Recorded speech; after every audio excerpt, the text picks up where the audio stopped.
बात तुर्की और सीरिया की, जहां भूकंप ने भारी तबाही मचाई है। भूकंप की वजह से 3400 से ज्यादा लोगों की जान चली गई।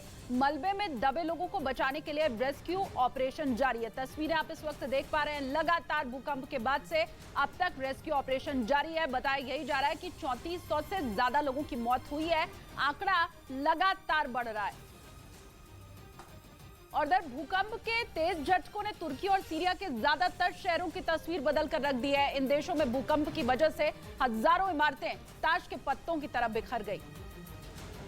और इस बर्बादी की सबसे डरा देने वाली तस्वीरें सीरिया के अलेप्पो शहर से सामने आई। वहां के एक इलाके में भूकंप का झटका महसूस होने के बाद लोग अपने घरों से निकलकर डरे सहमे खड़े थे। तभी उनके नजदीक मौजूद एक इमारत देखते ही देखते ढह गई।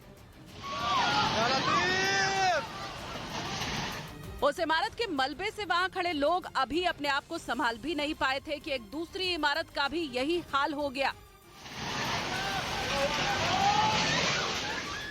इसके बाद तो वहां भयंकर चीख पुकार मच गई। महिलाएं इधर से उधर भागती दिखाई दी। किसी को भी ये समझ नहीं आ रहा था कि जाए तो जाए कहां।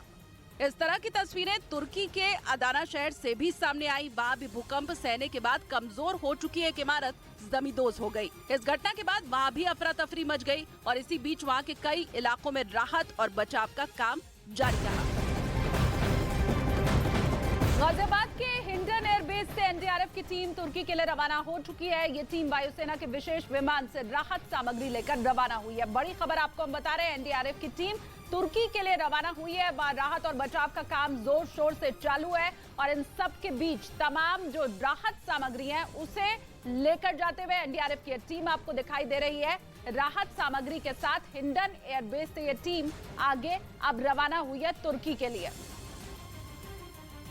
और तुर्की में विनाशकारी भूकंप के बाद 7 दिन का राष्ट्रीय शोक घोषित कर दिया गया है। तुर्की के राष्ट्रपति रेजेप तायिप एर्दोआन के निर्देश पर अगले एक हफ्ते के लिए सभी स्कूलों को बंद किया गया।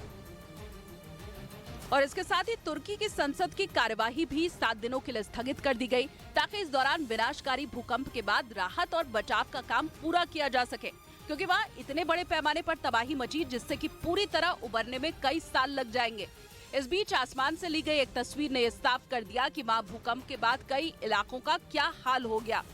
वहाँ कई मकान पूरी तरह नष्ट हो चुके थे। सड़क किनारे खड़ी कई गाड़ियाँ मलबे की चपेट में आकर बर्बाद हो गई। उधर जर्मनी ने तुर्की और सीरिया की मदद के लिए दवाइयों और खाने पीने की चीजें समेत कई दूसरे सामान भी भेजे। इसके साथ ही जर्मनी ने इन दोनों देशों की हर संभव मदद का भरोसा भी दिया।